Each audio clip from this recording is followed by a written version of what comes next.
Kuya, mahuhuli ka dyan. Kuya, may MMDA dyan. Kaliwa ka lang. Ano masasabi mo ngayon? Bike lane daw natin. Lahat daw ng mga dadaan nagmumotor, huhulihin daw. Minsan kasi binubusinahan ng bisikleta sa bike lane walang respeto naman yun. Hinuhuli na raw yung mga motor na pumapasok dito sa bike lane. Kanina nga nadaan ako eh. Ano masasabi mo sa bike lane na hinuhuli daw nila ngayon? So, para sa mga motor. Dapat po Pag nagkataon, kawawa na naman kayo. Gustong tanggalin ng iba ang bike lane sa EDSA. Kasi Tama. kung makikipagbakbakan pa kami sa mga four wheels, Oo. di ba? Sana makita rin ng gobyerno na kung gaano yung kahalagahan ng may sariling linya yung bike para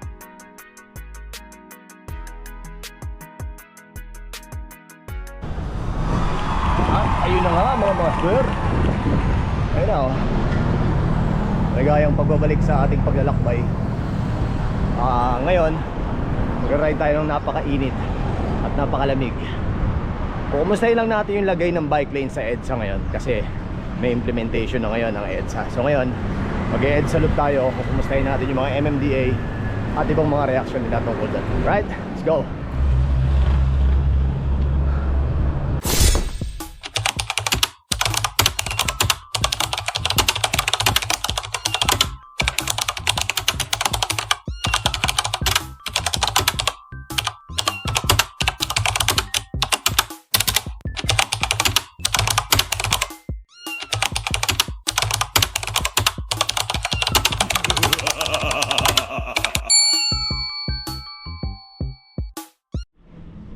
Magsisimula tayo dito sa may Quezon Ave.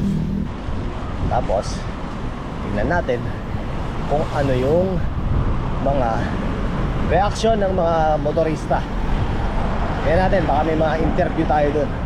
Kausapin natin yung mga kaibigan natin, siklista, mga nagmumotor, at kung may mga privateer. Alright? Samahan nyo ako mga master ha. Kunin lang natin yung reaction nila tungkol sa ipapa-implement ulit. Actually may batas na eh. Hindi lang ini-implement. May batas na regarding sa bike lane na bawal dumaan yung mga motor sa bike lane. Pero ewan ko kung bakit hindi nila napapatupad yung frequent na panghuhuli sa mga dumadaan sa bike lane. Tingnan natin kung ano yung panukala nila at ano yung iniisip nila regarding that. Alright, pupuntahan natin yung isang kaibigan kong mayaman. Mayaman, malakas mag-basketball at malakas mag-bike. Puntahan natin, may bibigay lang ako sa kanya bago tayo dumiretso sa makikita nyo kung gaano ka-powerful tong kaibigan natin. Napakabait itong kaibigan natin na to. Bait itong kaibigan natin na to, si Master Brian. Master! Ayan, nakita nyo na mga master. Ayan, yan yung sinasabi ko sa inyo. Malakas, mayaman. Ayan ang kaibigan natin. Ayan. Ay ka muna, master. Si master, siya yung kasama natin sa Bulacan. Kung natatandaan nyo, ni-review natin yung Linsky niya na powerful. Halos bibenta mo yung isang atay mo para makabili nun. Okay. So ngayon, deliver ko muna sa kanya to. Tapos, diretso tayo EDSA. Right, let's go. Ito na tayo. Sasampa na tayo ng EDSA. Silipin na natin ang alagayan ngayon ng EDSA. Diba sa Quezon City. Pagkana natin dyan, EDSA yan, papuntang Cubao. Okay, silipin natin yung kahabaan ng EDSA. Kung ano mangyayari. Kung ano ang kinahinatnan ng pilot testing daw nila. Bawal dumaan ang mga nasa EDSA na motor. Dito sa EDSA, papupunta ako ng Laguna. Napakasarap dumaan dito sa EDSA kasi ito yung pinaka-safe. Napaka-safe ng EDSA na to pagka nagbibisikleta ka. Unlike pag iikot ka sa likod saka sa C5, delikado dun kasi ang daming truck, tapos makikita yung bike lane, tapos may mga area na walang bike lane, kaya nakakatakot. Dito safe ka dito ngayon kasi may bike lane, kaya masaya. Lalo ngayon i-implement nila ngayon yung bawal ang motor sa bike lane. Pero dapat dati na yun eh. Dati ng issue yun eh. Ayan, katulad yan, mga motor lang ang inaano nila. Mga motor lang. Tayo mga nagmumotor, kasi nagmumotor din ako, kaya hindi ako bias ha. Hindi ako bias na dahil nagbabike ako.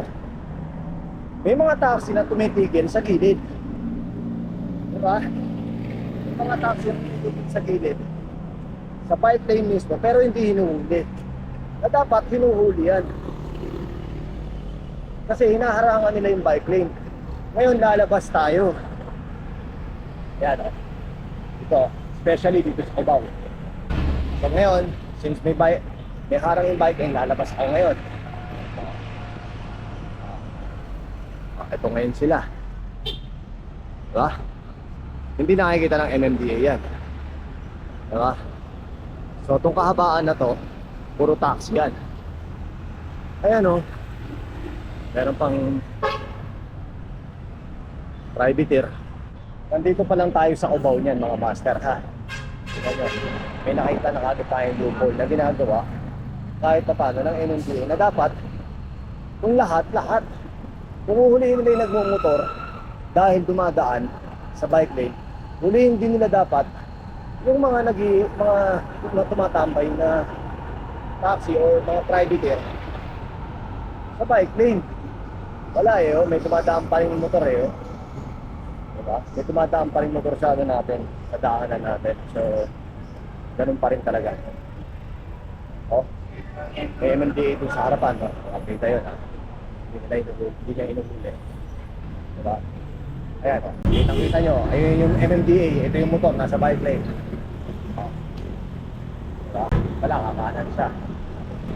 Hindi ko alam kung saan yung pinapakitang main implementation na tinatawag din ng panghuhuli, pilot run daw.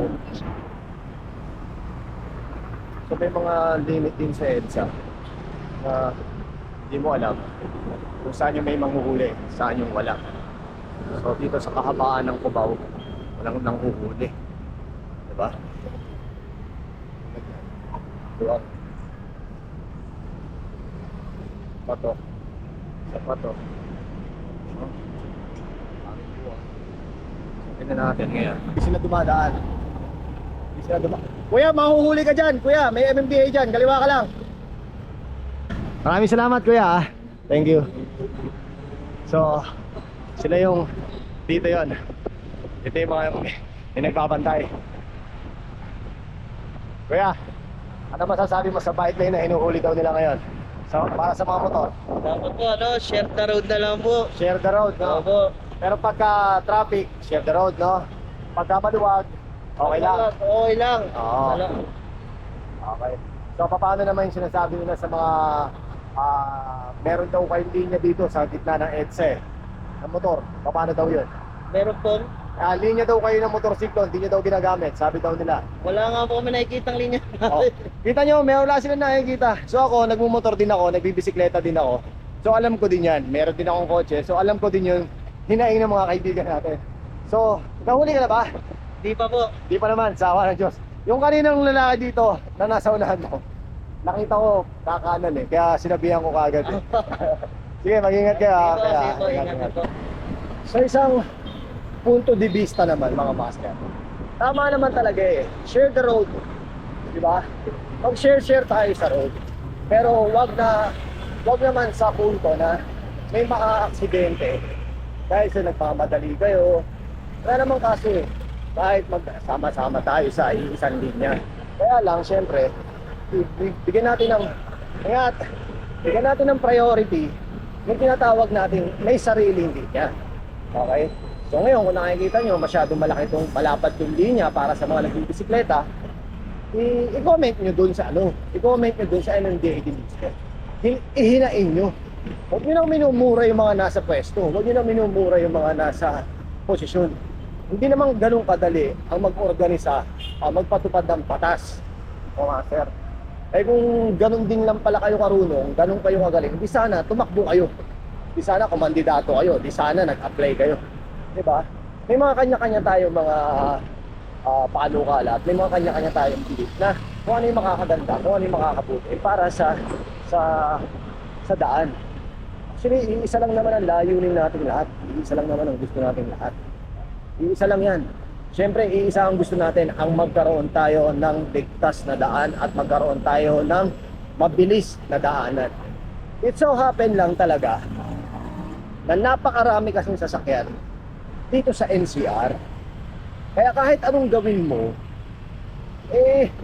ta-traffic at ta-traffic pag nagsabay-sabay yan. Wala na tayong dapat sisihin dun, kundi tayo rin mga Pilipino na nagsisiksikan dito sa city. Diba? Tayo rin bumili kayo ng sasakyan, bili kayo ng motor. Kung lahat tayo dito may motor, lahat tayo dito may kotse, tapos iilan lang ang daan, ganun talaga mangyayari. Magsisiksikan tayo, diba? Kaya katulad yan, yung bike lane natin, nakikita niyo yung bike lane natin, diba? Dinarangan ng mga privateer. So hindi naman tayo nagre-reklamo kasi share the road nga, sabi nga nila, diba? Kaya lang, syempre, daanan natin, wala. Huwag tayo magsisihan, huwag tayo magpagalingan, mga master. Huwag tayo magpagalingan sa daan. Tama kayo. Share the road. Diba? Share lang. Diba? Pare-pareho naman tayo nagbabayad ng buwis. Diba? Makikita nyo nga, ipapakita ko sa inyo yung video. Wala na ako nakikita ang MMDA. So, wala ako nakikita ang MMDA dito na naka-ranko para dito sa EDSA. Ito yung gate 5. Ito yung papuntang Green Hills pa kanan. So hindi ko alam, loko tong motor na to, ginigit-git pa ako. So ayan mga master, kahabaan na yan papuntang Ortigas yan. Wala tayo nakikita ngayon. So mga tao kasi, the more na nakakita sila ng MMDA, mas natatakot sila. Pero kailangan pa ba natin gawin yun? Diba? Hindi natin kailangan gawin yun. Na kapag may nakita tayong MMDA, dun lang tayo matatakot. Dapat hindi. Dapat mismo tayo, mismo sa sarili natin, may disiplina tayo. Meron man o walang MMDA, meron man o walang polis, dapat sumusunod tayo sa batas. Ngayon, kung meron tayo hinaing sa bike lane, sabihin natin sa gobyerno, sabihin natin sa tamang na kinauukulan. Saka huwag niyong mumurahin gaya ng sabi ko kanina. So dahil maluwag,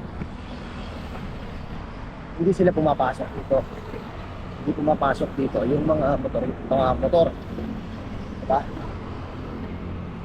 Bisikleta lang ang makikita mo. Maganda kasi dito sa EDSA. Kaya gusto ko dumandaan dito pag pumunta ko na dito. Ito mga barrier na yan. Pero mga tusok-tusok na yan, maganda yan, napaka-safe yan para sa akin. Ano masasabi mo ngayon? Ano masasabi mo na hinuhuli na raw yung mga motor na pumapasok dito sa bike lane? Talaga patakaran nila yan Patakaran.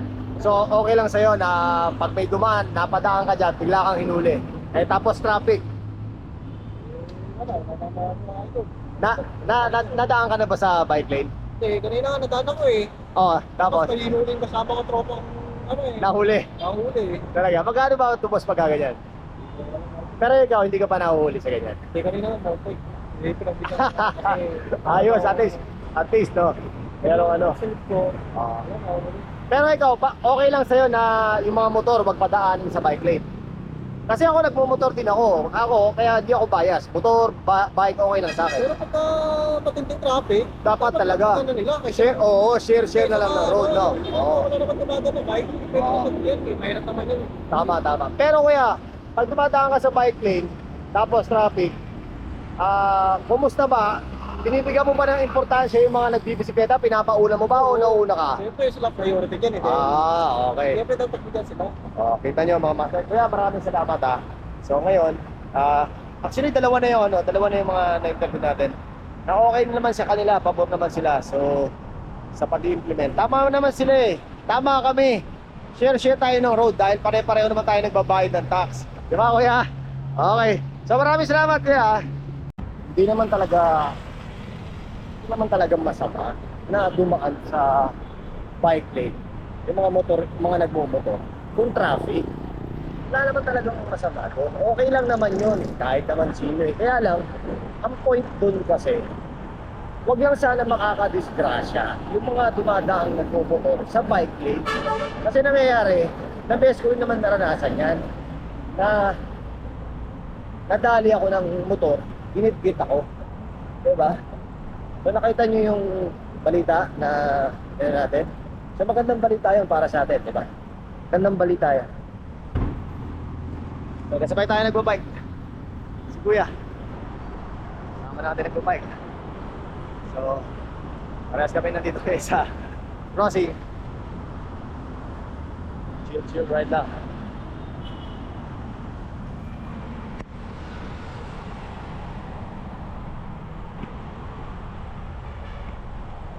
So dito wala tayong nakikitang MMDA dito na nagbabantay sa mga nanguhuli. Siguro dahil maluwag na ang trapiko.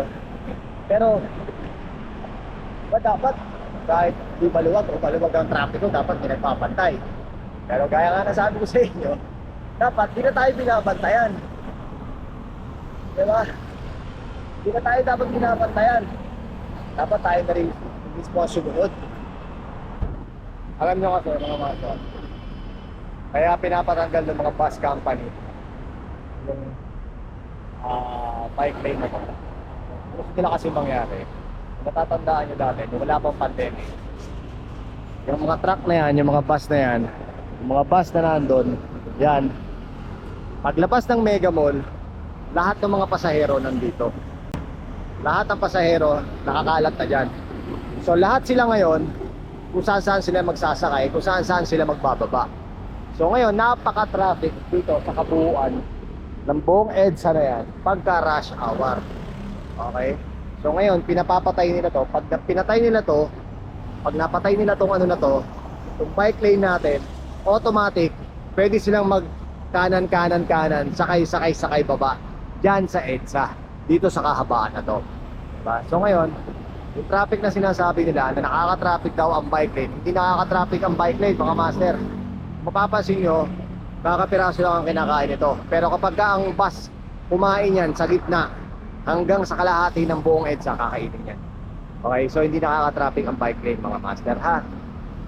Sana makita rin ng gobyerno na kung gaano yung kahalagahan ng may sariling bike, may sariling linya yung bike para lahat share lang sa road, di ba? Ultimo yung mga maliliit na gano'n, no? Si Kuya o si Manong, di ba? Nakakadaan, pati yun, di ba? So, marami tayong mga kaibigan na nakakadaan, maliit man o malaking tao, nakakadaan sila dito sa EDSA kasi isa rin sila sa mga nagbabayad din kahit pa paano ng tax. Pero kayo, mga master, lihiti mo kayong dumadaan sa EDSA. Alam nyo yung sinasabi ko na struggle dito sa EDSA kapag rush hour nung wala pang, hindi pa nai-invento yung gitna ng mga bus na yan. Lahat sila nandito sa kanan, lahat sila nakatambay dito sa kanan. Ginagawa nilang terminal ang buong EDSA. Lahat ng mga private sector, ng mga bus company, kaya sila umaangal ngayon dahil wala daw silang kinikita. Ayaw kasi nilang sumunod sa patakaran ng bansa, sa patakaran ng MMDA. Lahat ng mga bus nasa gitna lang. Doon sila magsasakay, doon sila magbababa. Gusto nila lahat sila kumikita ng gusto, kumikita ng gusto sa kabayaran ng paghihirap ng mga tao dahil sa traffic. Okay? So yun mga master.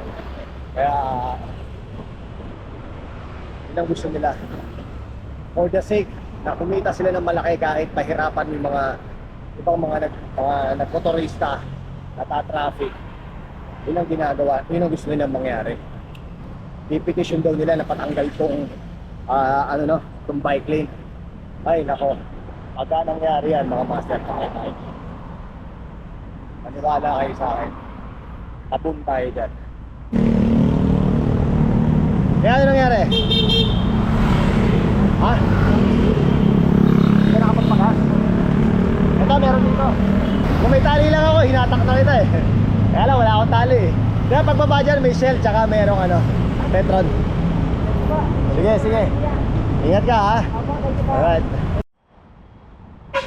Kuya, ano masasabi mo ngayon na yung bike lane daw natin, lahat daw ng mga dadaan nagbumotor, huhulihin daw. Kumusta naman sa'yo yun? Okay yun. Kasi sariling daanan yung mga nakabike eh. Kaya Tama. kanilagyan tayo ng bike lane. Tama. Para hindi tayo kakalat-kalat sa kanilang dadaanan. Okay, lagi ka ba dumadaan sa EDSA kuya? Talas ako rito. Ano pangalan mo kuya? Chito. Chito. Taga saan nakatira kuya? Tagatay-tay ako. Taga Taytay ka, so lagi ka dumadaan dito. Oo, kasi nagkakatid ako ng budget pera dito sa Mandaluyong, dito sa loob eh. Ano naman ang masasabi mo kuya sa panukala nila na sabi ng mga private na bus company, i-demolish daw tong bike lane para daw ibalik sa dati parang pandemic, unang wala pang pandemic.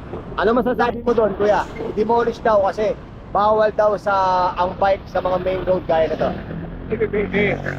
Motor traffic, kaya nakasanayan na ng tao sa ngayon yung bike eh. Oo, tama. Kailangan meron talagang bike lane dahil hindi naman lahat ng tao sa pakakasakay ng bus ngayon. Tama, tama. At saka mas komportable, ako tatanungin naman, mas komportable ako sa bike eh. Oo, tama. Hindi naman lahat siguro may sasakyan. Oo, hindi Diba? Hindi lahat may motor. May motor, Hindi oo. lahat may kotse, di ba?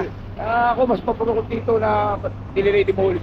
Nandito na yan, tsaka sa panibagong budget na naman yan. Oo. Imbis na katupagin nila, yung pagbaba ng bigas, hindi yung pagkalsada na naman. May Tama. gastos na naman to eh. Tama. Ano naman ang masasabi mo na sabi ng gobyerno ng MMDA? Sabi ni Master, yung ano ng MMDA, binibigyan. pagbibigyan yung isa, Ayos pa. pagbibigay daw sila ng budget para mas mapalawak pa ang bike lane. Bike lane, oo. Anong masasabi mo doon, kuya? Hindi na kailangan palawakin pa. Sakto na yan eh. Sakto na yan. Tama na yan eh. Dahil ang Kaya haba, magbibigay pa sila ng sa mga inner roads, maglalagay pa ng mga bike lane. Ano masasabi mo mas ron? maganda yung gano'n. Mas maganda Yung yan. magkakaroon sila ng mga bike lane sa mga end road. Oo, Pero yung tama, sabihin tama. ito, hindi na pwedeng i-demolish. Na-aksidente ka na ba sa ganito, kuya, sa bike lane? Hindi pa naman. Awa naman ng Diyos. Awa naman ng Diyos. Ayun, sige, maraming salamat kuya ha. Thank you, thank you. Ingat ka ha.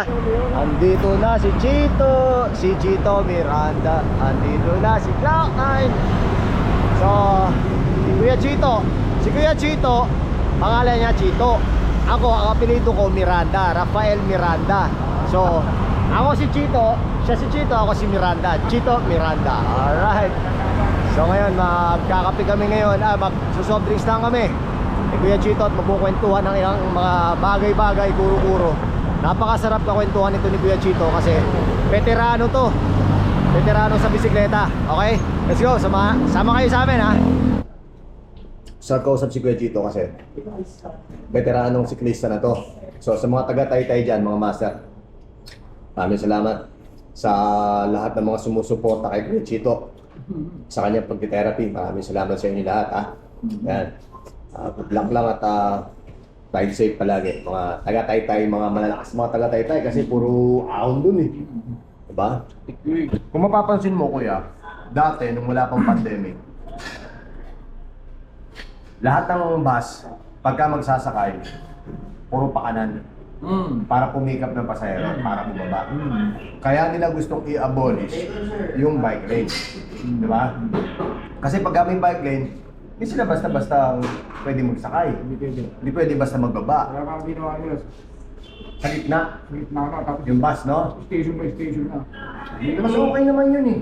Hindi katulad ng araw, kung saan sila nagpapagawa. Mas okay yun, di ba? Mas okay ba sa'yo yun? So, may gano'n, kasi safe yun eh. Saka may May sistema. may sistema sinusunod sa mga tao. Hindi ka tol kung saan sila gustong bumaba, kung saan sumakay. Kung bumaba, kung saan paparata ka. Nangyayari, nakatrapit-trapit ng araw. May Star Wars sa crossing eh, kung saan sila. Actually, crossing. Ayun nga yung sinabi ko kanina, nung huminto ako, yung sa crossing. Kain tayo. Pero nga raw, trabaho ko doon sa mga mega bull. Kaya kapitado ko sa ako yan, 1993, 1992, grabe ka. Ano gawa ng mga bus? Kasi kalahati nung, sabi ko sa inyo eh, tama yung sinabi ko sa inyo kanina, di ba? Kalahati nung bike, kalahati nung EDSA, bus. Bus. Nakakanan lahat, nakasuktok. Ano ang balagbag pa? Di ba? Hindi yung ordinaryong nakaparado sa gilid. Ganun talaga, nakasiyente siya. Kaya sila naman nagbibigay ng traffic dyan sa... Kaya yung mga yung mga privateer na bus company, Sila yung gustong ipa-abolish yung bike lane natin. Ang ginagawa yung kampo. Tataka ako kasi, meron nakita ako, may nabasa akong post regarding din nga sa MMDA. So, nakita ko yan, sabi nila, may nabasa akong isang post doon. Siguro mas maganda, ilagay nyo na lang sa ilagay nyo na lang yung bike lane sa sidewalk. Nung araw gano'n eh. Sa Marikina. Sa Marikina, kuya. Yung kahabaan ng Marcos, yung bike lane nun, nasa sidewalk. Kung natatandaan mo dati, bawat bus merong A1, A2, A3, B1, B2, B3. Ibig sabihin nun, may designated ka lang na bus stop na hihintuan. Kahit nasa A1 ka, A1 ako, pero naghihintay ako sa B1, hindi tayo magtatagpo pareho kasi iba yung code natin. Ganun ang ginawa ng MMDA dati. Pero wala pa rin. Di ba? Hindi sinunod. Kaya kahit anong gawin ng Pumapalagay mo naman yung mga company. Dahil nga kasi, hindi nakita nila. Kaya tulad ng araw, kasi na pumipigap, nagbababa. Yes, oo naman. Oo naman. Sa gabal na sila. Oo Wala naman. ko sila na napakalaking traffic dito. Oo. Ayun! Napakasarap ng kwentuhan namin ni Kuya Chito. Akalain mo yun, Ngayon, nandito na tayo sa Guadalupe.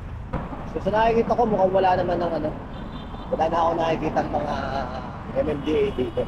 Umikot na tayo, mga master. Andito tayo ngayon sa paahon ng Guadalupe. Hop, ito yung bike lane natin. Tatanungin natin si Kuya.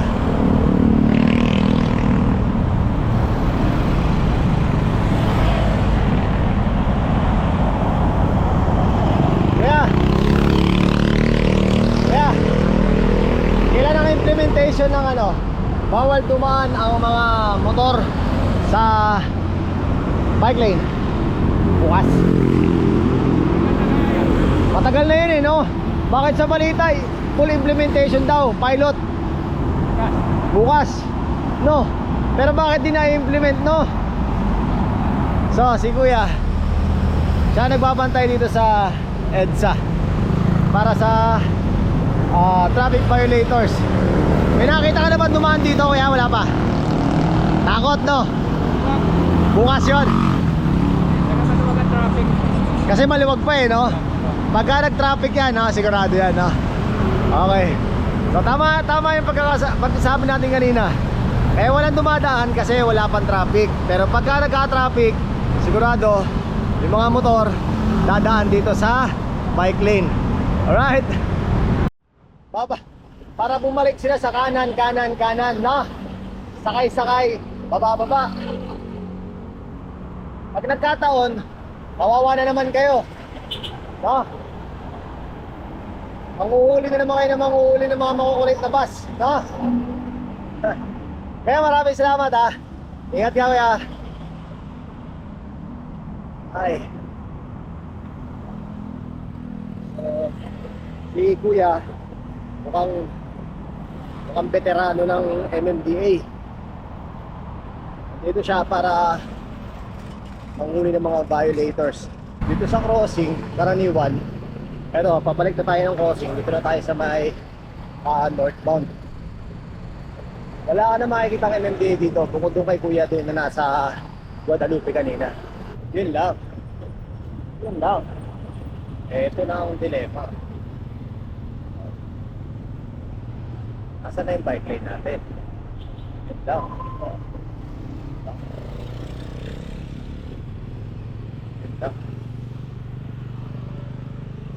Wala na yung bike lane natin. Itong tinutungtungan natin ngayon, bike lane yan. So, wala tayong bike lane. Maraming mata. Para sa pinit-kit ako dito. Mabuti ka Kuya ang hindi ka pantamaan yung handlebar ko. Ito yun, isa pa to. Ayan ang hirap talaga kapag walang barrier. Possible ka talagang magigit. Ito nangyayari. Bike lane yan bike lane. Sa bike lane to Sa may Ortigas to. Natin dito. Pagka nagkaka-traffic talaga, doon sila karaniwang nagwawala. Doon lahat sila sumisiksik sa bike lane. Wala naman ang problema eh. Pagka no choice na sila, wala na silang pupuntahan, doon sila mismo sa bike lane pupunta. To the rescue on bike lane para sa kanila.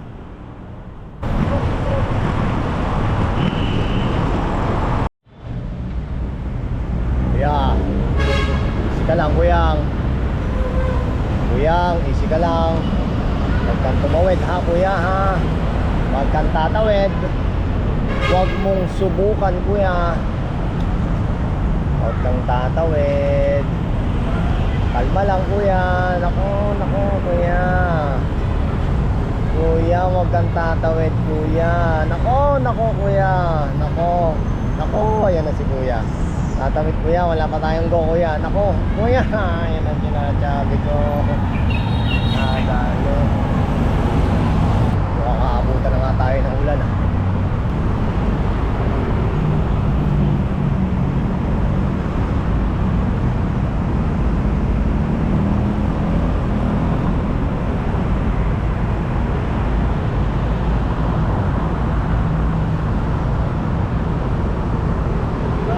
Ingat kuya.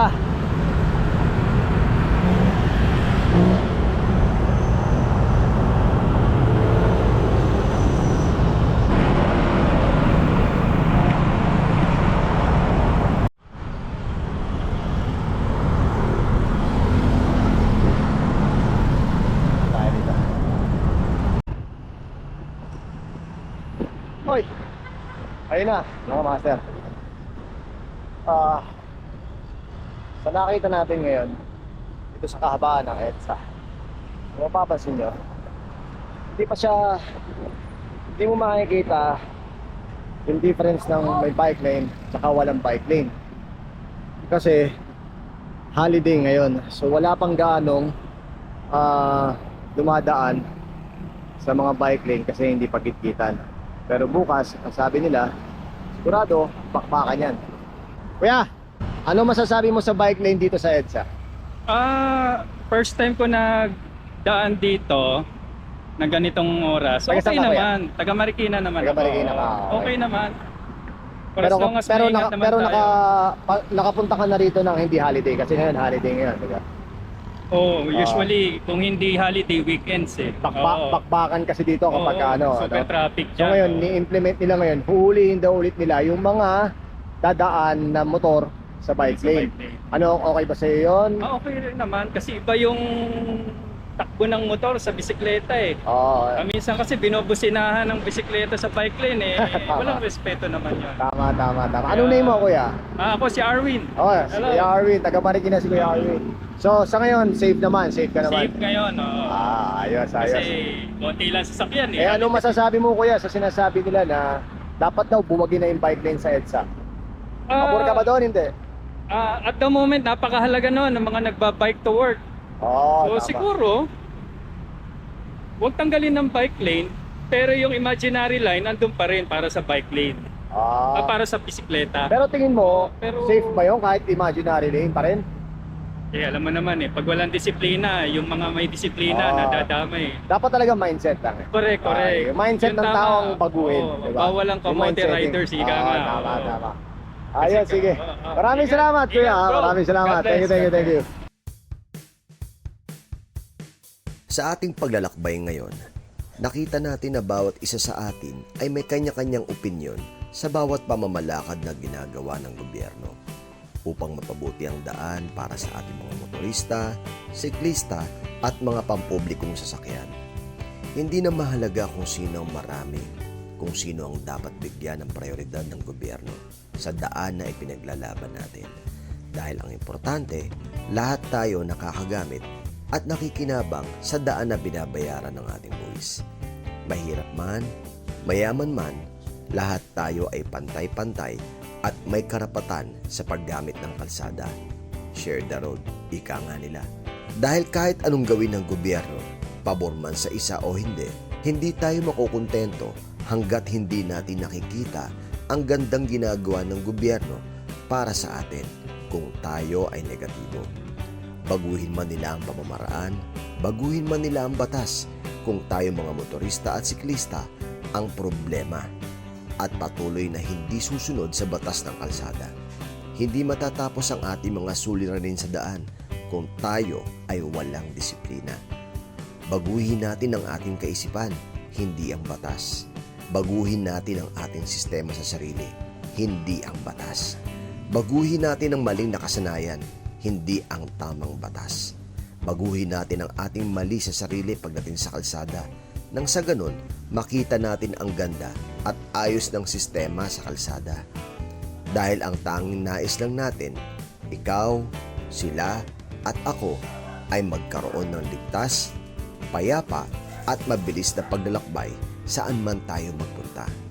Muli, nagpapaalala, palawakin ang kaalaman. Mahihirapan pero hindi susuko. Ako po si Papa Jack. Salamat sa inyong panonood.